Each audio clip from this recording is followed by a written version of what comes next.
My name is Jeff Life.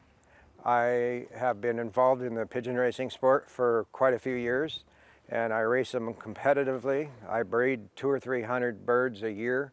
I give away 100 and sell 100, and I race 100 myself.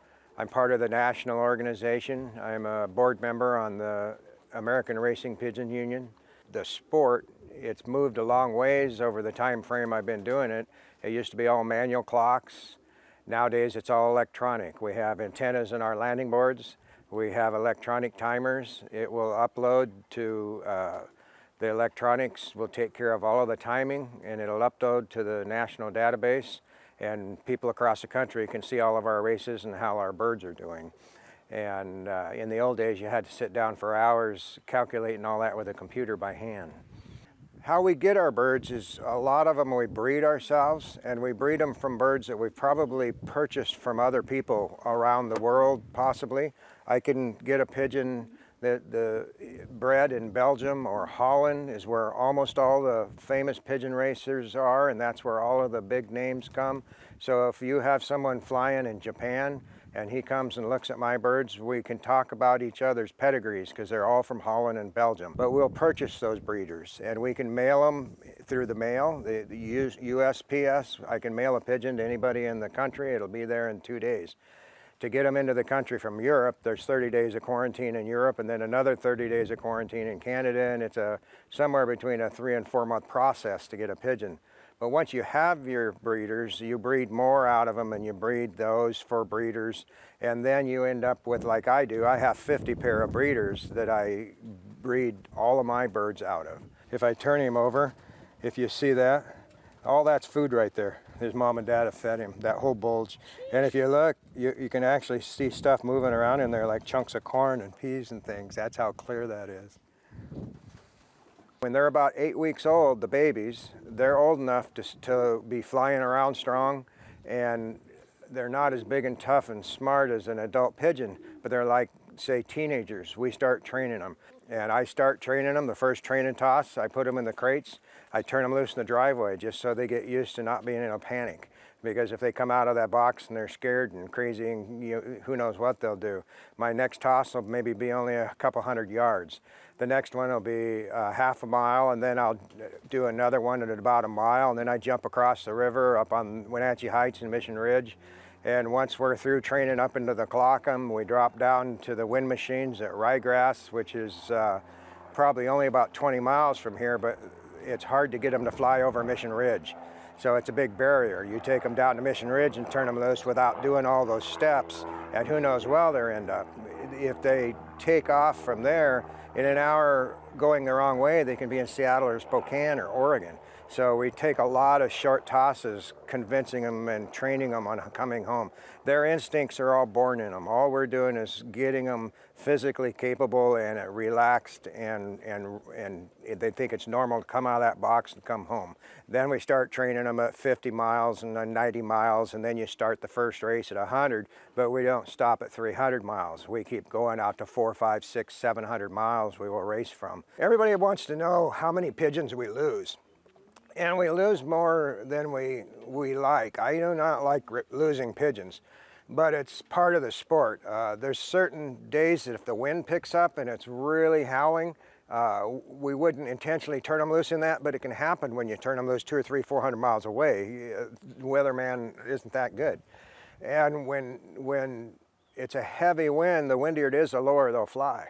Well, that starts impacting things like power lines and barbed wire fences and stuff. And if there's a big flock of pigeons, the ones in the front see it, and the ones in the back probably don't have time to dodge before they smack it. Probably one of the biggest impacts on the amount of pigeons we turn loose and the amount we get home are now the predator hawks. When I was a kid in the late 60s and 70s, I probably only lose 3 or 4 pigeons a year to hawks. It was very rare. They were out there, but you just didn't lose pigeons to hawks. But when they saved the bald eagles and all the other birds like that with the lack of DDT and all the preserving everything, every other hawk benefited it too. So there was 10 times more hawks today than there was when I was used to it back in the day. And they love taking care of the peregrine falcons. So everybody in Seattle just loves that peregrine falcons are nesting on their windowsills on the skyscrapers. Well, they've learned to get used to living in the city. They're very good at it. And that's the problem for our sport. They're protected. There's nothing you can do about it. And they have large nests and they breed and they're very prolific. The peregrine falcons are one of the biggest comeback stories in the world, and that probably affects the amount of birds we lose quite a bit.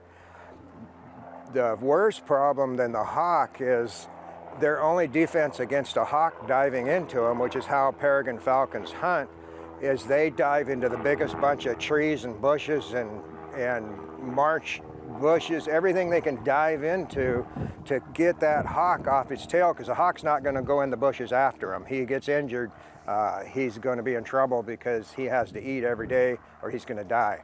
So he doesn't take a chance. So the defense of the pigeons is just to pile right into the biggest bunch of trees and bushes. So we get them home, either not get them home or we get them home broken up.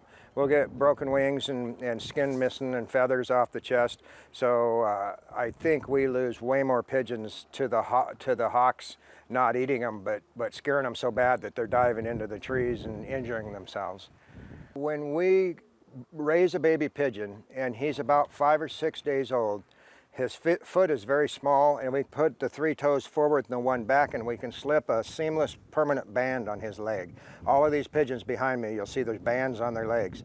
And it has I am involved with American Racing Pigeon Use, so there's AU is the first letters and the year, and then we fly on the Columbia Basin Flyers, so it's CBF, and then there's a series of numbers. So that's a permanent number. There is no other bird with that number. We can also, when we chip them later in life, they can go on and come off, and that's a barcode sort of thing in it, that when they cross the landing board, it times them. So the birds that are racing have 2 different bands on. One is his permanent number and one is his race band. There's his band that went on when he was probably a week old. And this band here is his race band, and there's a bump on one side of it there that you can see, that big bump, and that's where the actual chip is that clocks him when he gets home. And it's a read-write chip, so I can change that and put it on a different bird if I want to. How we figure our races is it's yards per minute. So I fly from this location. I have a GPS, very accurate measurement down to like a yard, my landing board. So my distance, when it shows up on a race sheet, shows that distance. Now, if somebody that lives 5 miles further away from the race point than I do, he has his own birds, he has his own antenna, he has his own clock, and he has his own distance. And how we determine who wins is yards per minute. When we race, we get together on a short race the day before. Here we all come to my house and we all individually scan every one of those birds into the clocking system, so we know what bird went into the race. And then they drive all night to wherever they're going to be released the next morning on a truck. So when we're flying the 500, 600, 700 mile races, they're 2 days in transport to get there. The breeders are fed a completely different feed than the race mix that I use when we're racing. When I'm racing out to 500, 600 miles, I feed them a lot of high-fat seeds, because the first 4 or 5 hours they're flying on their natural body. After 4 or 5 hours or 8 hours, then they're starting to eat up their reserves, and if they haven't got a lot of, just like a marathon racer, he has to carb load himself before he goes. So I feed a lot of raw Spanish peanuts. I feed a lot of safflower, a hemp, flaxseed, anything that's high in fat and high in carbohydrates prior to a 400, 500, 600 mile race. But the award system for us, it's a piece of paper, and years ago we used to give trophies, but then everybody figured out you got all these trophies that you don't, your wife doesn't want. It's all in the payout. And how many birds are in the race. A friend of mine in Yakima down in Moxie has a race, and he started with 3,000 pigeons in his loft. So he can have $1 million payout. When I was a kid, gas was 30 cents. Now it's $5 or $6 a gallon, and feed now is $30 for a 50-pound bag. In the old days, it was probably $5 for that same bag, but that's just the way the world is. So it's something you got to do 365 days a year. I use it as an example.